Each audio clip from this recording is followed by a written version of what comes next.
Olá pessoal, essa é mais uma edição dos Diálogos Transversais. Meu nome é Damião Teles, estou hoje como diretor de juventude da SEJUV, Secretaria de Esporte e Juventude. Também sou skatista, sou pesquisador na área também, sou um dos fundadores da AJUS, que é a Associação Juazeirense de Skate, da qual o Paulo também fez parte. E Paulo, a gente sabe que o skate aqui ele teve o seu início, né, as primeiras remadas, os primeiros skatistas na década de 80. De lá para cá, muita coisa veio mudando e se diferenciando. Por exemplo, na época que eu comecei a andar, na década de 90, já, né, quando surge a linguagem mesmo, a linguagem skatista, né, no formato que a gente vê hoje, com a tribo, com a formação da tribo, isso no início da década de 90, existia a questão do estilo. Aí eu queria que você falasse um pouco sobre o estilo. Nós vamos falar aqui do skate e do estilo, né?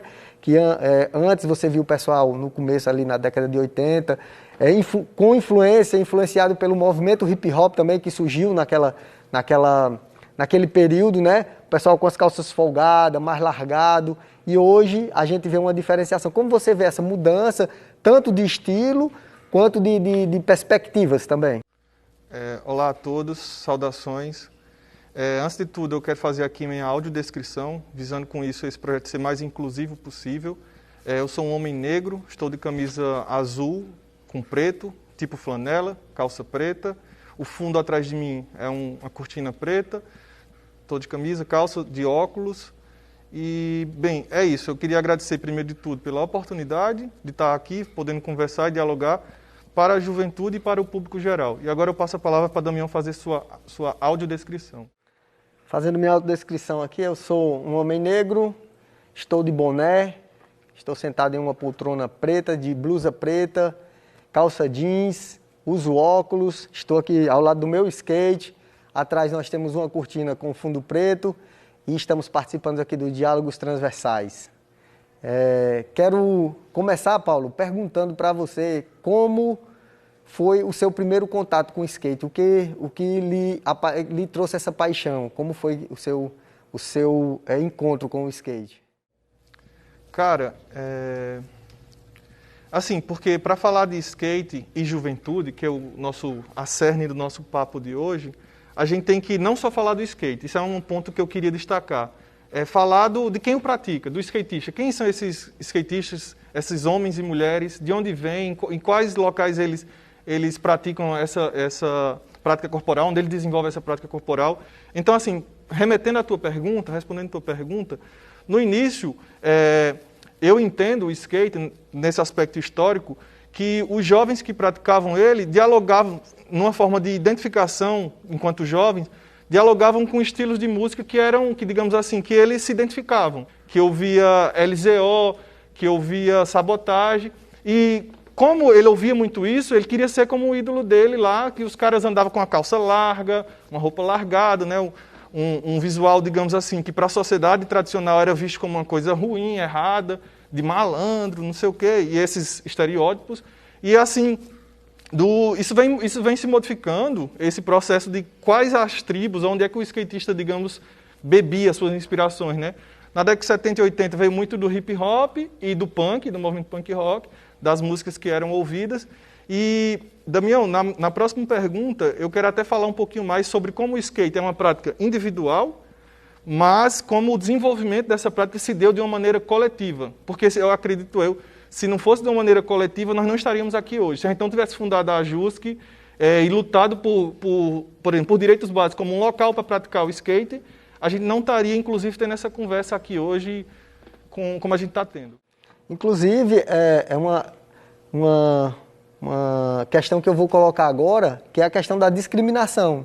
Sim. Como você colocou, que a sociedade os skatistas não eram bem vistos, né, logo no início, ainda hoje sofre algum tipo de preconceito, de discriminação, por conta de ser um esporte não tradicional, né? Mas aí eu queria ouvir a sua opinião sobre essa questão da discriminação no skate, como era antes, como é agora, como você vê isso?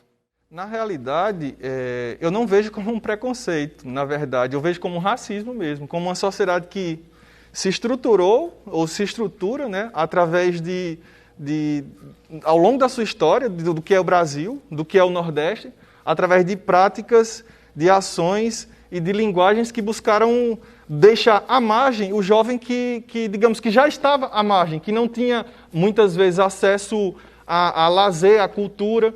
Por exemplo, eu vou trazer aqui o nosso diálogo para um aspecto importante. Nós estamos aqui no CEL, no Centro de Artes e Esportes Unificado, que foi um projeto vindo do governo Dilma para expandir a cultura. O ministério principal para mandar recursos para o município para fazer o CEL era o Ministério da Cultura.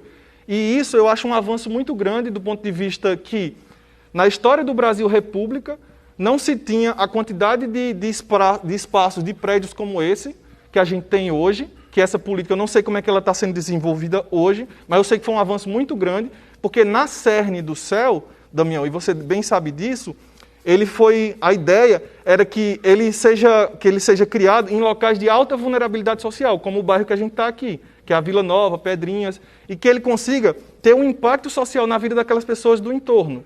Então, eu acho que, assim, ver a questão da discriminação, ver a questão do skate, ter uma pista de skate num CEL desse, é uma mudança de paradigma sobre essa questão. E sobre se há preconceito ou discriminação. Há discriminação, muitas vezes racial, muitas vezes social, muitas vezes de classe, né? Das classes A, B, C, D e E, mas isso se soma. Como diria Lélia Gonzalez, uma intelectual negra muito importante na história do Brasil, as discriminações elas se intercruzam. Se você, como ela dizia, né, se você é uma mulher negra e da periferia, você sofre 3 vezes. Né, por questão social, por questão de raça e por questão de gênero. Se você é um homem negro da periferia, como eu e você viemos, a gente sofre 2 vezes nessa questão. E se você faz uma prática que é lida pela sociedade como uma coisa transgressora, porque assim, falando do histórico do skate, indo lá para a década de 60 nos Estados Unidos, ele começou como uma prática que era tida como transgressora, porque os caras, não tendo ondas, né, em prospecto histórico, não tendo ondas, pegaram peças de um patins, uma prancha de surf e fizeram um skate. E, cansados de andar só na rua, eles começaram a invadir os quintais de casas que tinham piscinas e fazer um outro uso para aquelas piscinas. Eles começaram a andar de skate naquelas piscinas. Então, na história do skate, essa história como uma prática que era transgressora, que, digamos, que a gente via como a mídia, até pouco tempo atrás tratava, até chegar nas Olimpíadas, até pouco tempo atrás tratava o skate como uma coisa muito radical, uma coisa muito, como se não fosse uma prática que, por exemplo, eu andando de skate, eu me sinto como um cara que está jogando basquete, ele está se divertindo lá, eu estou me divertindo na minha prática. Mas para a mídia, muitas vezes era uma coisa radical, uma coisa transgressora, uma coisa de jovem revoltado, né? Então, mediante a todos esses aspectos, por construções da mídia, da grande mídia, como o skate como uma prática muito radical, uma prática que era associada, né, a grandes riscos, que a pessoa podia quebrar o pescoço e morrer, que isso é uma coisa muito rara, o cara cair do skate, quebrar o pescoço e morrer, mas assim, estou dizendo que não pode acontecer, mas é muito, nunca vi, nesses mais de 15 anos que eu ando de skate, nunca vi alguém quebrar o pescoço e morrer nessa prática. Mas por conta dessa construção toda, e por conta da gente viver numa sociedade racista, como a gente vive no Brasil, infelizmente, ainda é um país muito racista, eu considero que o skate, e o skatista, não o skate, porque o skate é só a tábua, né? Mas o skatista, vindo de periferia, sendo um jovem negro, sendo um homem ou uma mulher negra, sofre por conta disso. Não é só a questão do objeto, mas é da pessoa que está em cima desse objeto, desse implemento. E o que é uma coisa positiva é que isso nos deixa mais fortes, né? Esse tipo de... Quando você é skatista, quando você tem o skate no sangue, quanto mais você... É igual um obstáculo. Quanto mais você está sofrendo aquela discriminação, sofrendo aquela repressão, você tende a ir mais à frente, mais adiante. Seja estudando, seja andando de skate, seja incentivando outras pessoas. Eu vejo isso muito nos obstáculos que a gente faz as manobras, né? A gente tenta um obstáculo e a gente vai errando, caindo e tentando de novo. E quando a gente consegue, a gente passa para outro nível, para outros obstáculos mais difíceis. Então isso é uma coisa que eu carrego também para a minha vida pessoal, para os meus desafios como pessoa.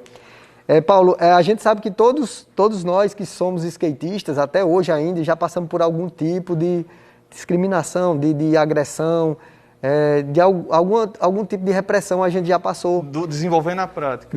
Na prática do skate, né? Eu lembro de uma época que não tinha não tinha equipamentos aqui em Juazeiro, locais específicos para a gente andar de skate, e a gente começou essa luta para conseguir um espaço adequado, né?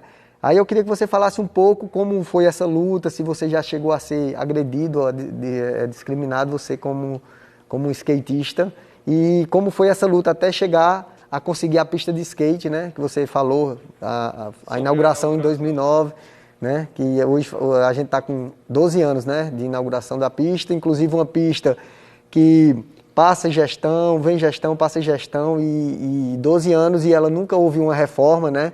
Talvez até agora aconteça isso porque nós temos um secretário mais sensível para essa causa, né? Um secretário que atua na área. Mas eu queria que você falasse dessa luta até a pista de skate. Da pista de skate. Bem, e eu quero destacar sobre a importância desse momento que a gente está vivendo, né? Em relação ao skate estar nas Olimpíadas. Antes de responder a tua pergunta, tá, Damião? Sobre o skate estar nas Olimpíadas, um destaque importante. A primeira medalha que veio do skate foi de uma menina nordestina, da Raíssa Leal, de 13 anos, uma menina negra, vindo de Imperatriz do Maranhão, uma cidade de aproximadamente 250 mil habitantes, ou seja, mais ou menos do tamanho de Juazeiro do Norte. Então, assim, é como se a Raíssa tivesse saído de um Juazeiro do Norte para ir para o mundo e ter estourado, ter se tornado agora, né? Ela, obviamente, não começou agora, ela começou a andar de skate com 5 anos e agora aos 13 anos ela é campeã olímpica. E eu acho muito importante pontuar essas questões sobre a Raíssa ser uma menina negra, ter saído de Imperatriz do Maranhão, sem apoio dos políticos locais, de políticas públicas. Ela conseguiu apoio dos familiares e amigos da comunidade skatista, e depois, graças a um grande skatista famoso chamado Tony Hawk, que compartilhou um vídeo dela na rede mundial de computadores, né? Aí ela começou a ser conhecida por muitas pessoas ao redor do mundo, aí conseguiu patrocínios, aí conseguiu viajar, disputar campeonatos. E o que é que eu vejo nesse sentido, Damião? O que é que a Raíssa teve que, por exemplo, muitos skatistas de Juazeiro, do Ceará, não têm? Skatistas talentosos, como a gente conhece o Manuel Medeiros, o qual eu mando um abraço para ele agora, que tem muito potencial. Oportunidade. A Raíssa, através de um compartilhamento de um vídeo do Tony Hawk, né? A Nike começou a olhar para ela. Eu não sei nem se a gente podia falar a marca, mas acho que não tem problema, não. Marcas importantes começaram a patrocinar ela depois de ver a menina que saiu de Imperatriz. E hoje ela já é campeã mundial, ou melhor, ela é vice-campeã mundial da Street League e vice-campeã olímpica... Nos X Games. Não, nas Olimpíadas ela foi prata, vice-campeã, e também ela já foi pódio nos X Games. Então eu estou te dizendo todas essas pontuações para chegar na pergunta que é sobre a luta, né? A luta para a gente conseguir a pista de skate, porque você estava nessa luta, eu estava também, você meio que foi uma liderança que guiou a gente nesse processo. Eu digo a gente, pessoal, porque foi um coletivo de skatistas que pleitearam, que lutaram, reivindicaram durante vários anos para que a gente tivesse uma pista de skate no Juazeiro do Norte. E eu queria pontuar que o governador da época, então, que inaugurou uma série de pistas no estado, ele andava de skate. Aí talvez por isso ele foi sensível a dizer assim, não, nós vamos fazer umas pistas públicas de skate porque é um espaço para a juventude, é um espaço para a prática esportiva, para o lazer, que é um direito constitucional, assim como o do esporte, né? Então eu estou te dizendo esses aspectos e sobre essa luta, porque eu considero que foi uma luta importante. Juazeiro foi a primeira pista, em Juazeiro foi a primeira pista inaugurada pelo governo, pela gestão da época, que eu acho que era Cid Gomes, no estado do Ceará, que foi uma diferença no estado, porque antes não tínhamos pista nenhuma. Depois foram inaugurando várias pistas, acho que a gente tem 27 hoje, 25. Na época, o projeto era para 20 pistas em todo o Ceará. A primeira pista a ser construída foi justamente em Juazeiro do Norte, por conta da nossa luta, que já vinha com abaixo-assinado, com manifestações que a gente sempre fazia. Eu lembro que foram mais de 1.000 assinaturas, na época a gente entregou nas mãos do secretário de esporte do estado, o Ferruz Feitosa, e ele disse, não, nós vamos inaugurar a primeira pista na cidade de vocês, aqui em Juazeiro do Norte. E assim foi feito. Então, assim, eu considero, Damião, que isso foi um momento da história, digamos, dessa prática que foi importante, né? Eu percebo que no skate de Juazeiro, na prática, a gente vive altos e baixos. Ali foi um momento de alta, depois a gente passou o movimento de baixas. E, para finalizar, tu me perguntou se eu já sofri algum tipo de discriminação. Para você ver o tamanho da questão, eu já sofri discriminação depois que tinha a pista. Oxe, como assim, Paulo? Eu estava andando de skate na rua, passou uma viatura da polícia e mandou eu parar. Aí eu disse, não, por quê? O que é que eu estou fazendo? Não, vocês têm pista, isso aqui é para vocês andarem na pista, não é aqui na rua. E eu quis contra-argumentar, eu disse, não, mas eu estou usando como um meio de transporte. Mas por conta que eram 2 policiais grandes, numa viatura, armados, eles me intimidaram, eu parei, coloquei o skate debaixo do braço e não andei, e fui andando até a viatura se distanciar, fui andando com o skate debaixo do braço, porque ele, tipo assim, ele quis me proibir de uma prática, mesmo sem haver uma lei que estipulasse que o skate seria proibido. Isso foi depois de 2009, eu queria só pontuar. Pontuando também a respeito dessa luta, né, complementando a tua resposta, né, que essa luta também ela surge a partir da nossa organização, né, quanto instituição, né, que foi a AJUSC, a criação da Associação Juazeirense de Skate, a AJUSC, a gente criou a primeira diretoria, né, da AJUSC, que foi em 2006. Tu fez parte da primeira gestão, né? Então, eu queria que tu falasse um pouco, pontuasse um pouco essa questão aí da organização dos skatistas aqui para poder pleitear essas melhorias diante do poder público. Já que a gente está falando de diálogos transversais nesse programa, né, ou seja, são diálogos que atravessam várias áreas do conhecimento, né, então eu queria pontuar que, assim, para mim, o andar de skate também é político. Como assim, Paulo? Você está falando de política? Não política partidária, não é nesse sentido. Mas o andar de skate é político no sentido que, por exemplo, é uma prática que se executa individualmente, mas se desenvolve coletivamente. Então, se desenvolve coletivamente, com várias pessoas, em comunidade, então a gente pode dizer que a gente está, de certa forma, e tendo decisões democráticas, porque quando a gente ia fazer qualquer ação da JUSC, a gente decidia coletivamente, né? A gente dialogava, qual é o melhor? Aí votava, o que é melhor para a gente fazer? Ah, não, vamos tentar quando a pista ficou sem luz. Um exemplo para o pessoal que está nos assistindo. A pista, as lâmpadas queimaram e a gente foi solicitar que isso fosse consertado. Então a gente fez uma reunião, decidiu enquanto conjunto, enquanto coletivo, os praticantes de skate, eu, você, o Cicim, o Emerson, o Sérgio, e os outros que estavam na época, que eu não vou lembrar o nome de todos. E a gente decidiu, não, vamos pleitear, vamos tentar na prefeitura, vamos tentar lá ver com os órgãos competentes para conseguir a luz de volta para essa pista, já que a maioria dos skatistas trabalhavam ou estudavam durante o dia e o tempo de prática geralmente ocorria nos finais de semana ou à noite durante a semana. Então, eu queria deixar como mensagem para a juventude que está nos assistindo sobre a importância da organização enquanto coletivos. Procure se organizar no seu bairro, procure se organizar na sua quebrada, na sua periferia. Hoje, graças às redes sociais, você pode, se não tem um coletivo no seu bairro, você pode criar um e postar nas redes sociais, a partir daí. Vou recomendar aqui alguns coletivos que eu admiro. O Quebrada Cultural, que faz um trabalho muito grande, muito brilhante lá no Triângulo. Os meninos do rap, o Baiano, o Dextape, eles também fazem um trabalho de coletivo. Coincidentemente ou não, também é uma prática meio discriminada, marginalizada, a prática do hip hop, do rap, do break, mas eles estão se organizando em coletivos para resistir. O Quebrada Cultural desenvolve oficinas, tu conhece, né, Damião? O movimento do Quebrada Cultural. O skate tem seu movimento político da AJUSC e do coletivo de skatistas.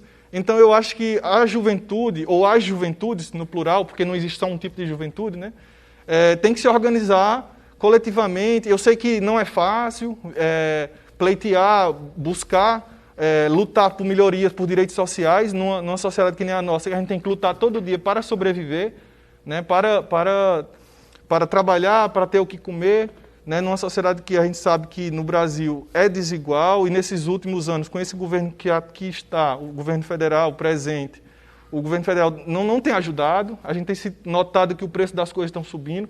Então, assim, mesmo com todos esses obstáculos, com todas essas adversidades, eu queria deixar como recado para os jovens de periferia que vêm de uma origem difícil, que vêm da pobreza, que a gente também busque, através principalmente da educação, tentar superar esses obstáculos através de estudar, através de se organizar, procurar os coletivos, os grupos. Por exemplo, vem aqui para o CEL, vem para a biblioteca, que é um equipamento público, que tem toda uma equipe multiprofissional. Aqui tem um CRAS que funciona aqui também, né, Damião? Tem um CRAS, tem a biblioteca, tem a quadra, tem a pista de skate. Se informa nas redes sociais da prefeitura os horários direitinho, né, que funciona. Mas procura, não vá, digamos, mediante as dificuldades, por conta disso, sucumbir ao lado do crime. Não, já que a sociedade não me dá oportunidade, eu vou ir para o lado do crime. Eu acho que também a gente não deve buscar esse caminho, porque a gente sabe onde ele vai levar mais na frente, né? Então eu prefiro ir pelo caminho, mesmo que sendo difícil, que é continuar estudando, trabalhando. Só dando um relato pessoal, antes de conseguir me tornar professor do Instituto Federal, local onde eu trabalho hoje, eu fiz 6 concursos públicos e alguns eu passei, outros não. Então, eu acho que é importante pontuar isso. Não é uma coisa, digamos assim, quem está me conhecendo hoje pela primeira vez vai achar, não, esse cara aí talvez nem passou muita dificuldade, não. Ele hoje é professor de uma instituição boa, uma instituição bacana e tal, mas muitas vezes a gente não sabe todos os percalços e o quanto outras pessoas me ajudaram, o quanto antepassados, o quanto minha avó batalhou, trabalhou, lavando roupa, agricultora, o quanto minha mãe trabalhou, suou para poder dar a oportunidade que eu estudasse e que eu tivesse como tentar mudar um pouquinho minha realidade e a realidade das pessoas que estão próximas a mim. Eu como também da periferia, né, nascido e criado na periferia, também passei por essas dificuldades, né, também tive muitas chances de entrar e seguir um caminho errado, de seguir um caminho que não seria, eu não estaria aqui hoje, com certeza eu não estaria aqui hoje, né? Mas aí não, eu acho que o skate também me trouxe isso, me trouxe essa força, essa atitude de estar lutando por conquistas, né? Então hoje eu sou concursado, hoje eu tenho formação em nível superior, então, mas quem é da periferia sabe que a dificuldade é maior, né, Paulo? Quem nasceu e se criou na periferia sabe que... E hoje eu dou aula na escolinha de skate lá do Parque Ecológico das Timbaúbas, né, que é uma escolinha onde eu sou voluntário desde 2010, há 11 anos eu dou aula nessa escolinha, porque eu quero passar um pouco do que eu vivi para as pessoas, quero ensinar alguma coisa, para que eu consiga tirar aquelas pessoas de caminhos errados. Um ou dois que você conseguir atrair para o skate ou para outras atividades que não sejam atividades ilícitas, já é um ganho muito grande para a nossa sociedade. Então, dando continuidade aqui aos nossos diálogos transversais, falando também da organização, né? A gente estava falando de organização da AJUSC, a partir dessa luta, inclusive no que o Paulo estava falando, que ele não completou, da questão da energia lá no Parque Ecológico, a gente, através de organização, a gente foi, através da AJUSC, né, a gente levou ofícios, conversou com o secretário e tudo, e mesmo assim não foi feito a reforma das luzes lá. As luzes continuaram apagadas e a gente teve que fazer uma manifestação, que eu lembro que foi a manifestação das velas, né? A gente foi andar de skate com velas acesas na pista. Ainda hoje tem um registro nas redes sociais aí. Outra coisa também que a gente conseguiu... Sim, aí depois dessa manifestação, aí a gente conseguiu que as luzes fossem trocadas, né? Colocadas luzes... tiradas as luzes queimadas e colocadas luzes novas. Outra coisa que a gente conseguiu através da nossa organização também, que isso eu vou deixar para o Paulo falar, que é a questão quando foi proibido o skate no ginásio poliesportivo. É outro momento histórico no Juazeiro do Norte, né? A gente, tipo assim, falando da história do skate, da prática dos skatistas de Juazeiro do Norte, os locais que a gente tinha acesso antes da pista, né? Só dando uma contextualizada para quem está nos assistindo. Era no Parque Ecológico, mas naquele anfiteatro, onde tem um círculo, né, que as pessoas chamavam a bola, mas na verdade é um círculo lá, né? Que a gente, propriamente com o nosso dinheiro, a gente fez obstáculos, colocou lá caixote, corrimão, andava lá, pleiteamos a pista, conseguimos a pista. Mas assim, um outro local que a gente, por conta do piso, por conta da coberta, por conta da água gelada, que a gente utilizava muito, e por ser um local poliesportivo, né, o ginásio poliesportivo era um local onde durante muitos anos eu lembro que digamos assim, os anos mais divertidos do skate, acho que foi lá no poliesportivo. Era muito bom ir para lá, passar a tarde toda andando de skate com os amigos, conversando sobre música, sobre skate. Inclusive, tu postou um vídeo esses dias meu. Sim, foi. Eu postei um vídeo seu relembrando aqueles velhos tempos, você acertando várias manobras lá. Depois a gente pode colocar o link desse vídeo no canal do YouTube. E sobre o poliesportivo, a proibição, na época a gente achou muito equivocado, né? Como é que é um local que é poliesportivo, mas a nossa prática, que hoje é olímpica, não era vista como esporte e foi proibido, né? Eu lembro, Damião, não lembro bem os detalhes, mas eu lembro que a gente teve que batalhar muito para variar, a gente teve que cobrar, batalhar que eu digo não no sentido de brigar, sair brigando com ninguém, mas a gente teve que cobrar, tem que ir na imprensa, conversar com os meios de comunicação, dar entrevista e falar assim, por que a nossa prática não é permitida. E eu queria só deixar um ponto aqui, antes da gente encerrar. Antes do skate se tornar olímpico, por 2 vezes, e eu vou deixar esse convite mais uma vez, por 2 vezes, eu e o Damião Teles apresentamos projeto para incluir o skate no G-Júnior, nos Jogos Escolares de Juazeiro do Norte. E por 2 vezes isso não se concretizou. A gente entregou o projeto uma vez, acho que era para o professor Antônio, nada. Aí na outra vez a gente foi na Secretaria da Educação, apresentamos como seriam as regras, a gente fez uma apresentação de slides, mostrou tudo didaticamente como o skate poderia entrar nos Jogos Escolares de Juazeiro do Norte, mas isso não se concretizou. Quem sabe agora, com essa nova gestão, Bendimar é um cara muito gente boa, um professor de educação física que eu conheço, na próxima edição do G-Júnior, agora a gente conseguiu colocar o skate num local que, assim, desde moleque, que eu sonho que o skate merece esse respeito. Mas quem sabe agora a gente consegue atingir esse respeito e esse reconhecimento, digamos, enquanto uma prática que pode ser, por mim, entendida como esporte, mas não só. É uma prática que transcende o sentido de esporte. É uma prática que envolve cultura, é uma prática que envolve diversidade, é uma prática acolhedora. Quem assistiu às Olimpíadas viu que a menina skatista lá, que eu não vou lembrar o nome, acho que era peruana, estava torcendo pela Raíssa, mesmo sendo de outro país. E isso ocorreu em outras vocês vão acompanhar no skate, na modalidade parque. A torcida não é só por, eu só vou torcer por quem é do meu país, da minha bandeira. Não. A torcida é pela prática do skate, pela plasticidade, pela beleza do skate em si, pelos acertos. A gente não torce, o skatista não torce para o outro cair. A gente torce para que todo mundo, que as pessoas consigam expressar a sua arte através do corpo no skate. Cada um consiga desempenhar o skate, desenvolver através das suas habilidades físicas, corporais, mentais, da melhor forma. E o skate, o espírito do skate é esse. Eu queria aproveitar e deixar aqui esse livro como um presente que tem falando sobre skate na educação física para o CEL, que é falando sobre formação e práticas pedagógicas em educação física, esporte e lazer. Eu não sou autor desse livro, mas eu trouxe ele aqui como um gancho, Damião, para a gente falar do nosso último assunto, antes de encerrar, que é sobre eu, Damião e mais outros professores estamos escrevendo um livro para falar sobre skate relacionados a diversas áreas do conhecimento. E Damião, eu queria que ele falasse um pouquinho sobre esses artigos. O nosso livro, essa ideia, ela veio há 2 anos atrás, porque tem muitos skatistas hoje, alguns que inclusive começaram na escolinha de skate, né?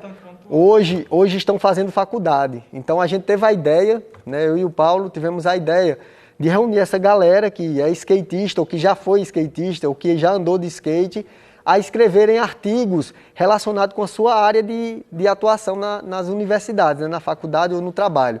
Então está surgindo muitos artigos muito bons. Eu acho que daqui para o final do ano esse livro ele vai ser concretizado. Está faltando só algumas pendências do pessoal que está escrevendo o livro, né, os artigos, que estão escrevendo os artigos. Vai ser um livro interdisciplinar, né, e que a gente vai estar permeando várias áreas, né, do conhecimento.